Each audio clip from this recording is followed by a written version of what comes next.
What's happening, guys? Michael Andreula in CKO Kickboxing, and I like super unorthodox techniques. I like when people break the rules and get away with it. And we're going to talk about Anthony Johnson.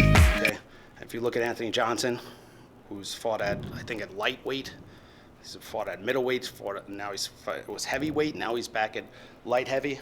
And one thing he does, and you're going to see it probably in the Gustafsson fight, he will line his feet up even, which I tell people all the time never to do. He'll plant his foot like this. He'll hop this one in and out. He loves to do that, and he gets power. It's almost like Mike Tyson's punch-out power. He gets down low, boom, and throws uppercuts from weird positions. Why does it work? Because nobody would expect you to be able to derive that much power from this stance. He's basically squatting and throwing his arms straight up. So I want to break that down on how he actually does it, because it's not flat-footed as I'm kind of exaggerating now. He bounces the rear foot in and out. So he bounces, he throws, he steps even, throws the next one, bounces it out. Bounces, bounces, bounces it out.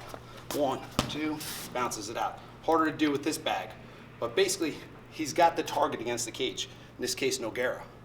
He's up against the cage, can't go anywhere. His feet are lined up, so Nogueira's probably not thinking he's going to do some traditional uppercuts or any boxing like that. You could say the technique's wrong, but it also knocked Nogueira out in like maybe 5 seconds, I'm not even sure.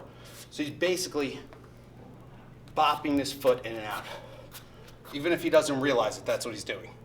Pushing, throwing, pushing, throwing, pushing, throwing, pushing, throwing. What does this teach us? One, you got to use your natural attributes.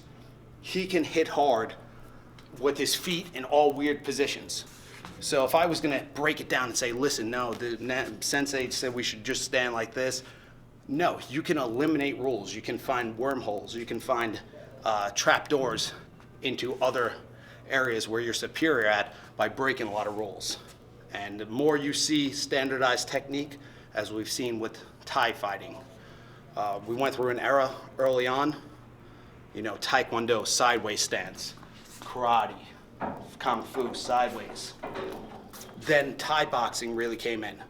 And there's Duke Rufus's brother, Rick Rufus, was the first person to really experience the Thai boxer versus his sideways stance. The video's on YouTube. Duke talks about it occasionally.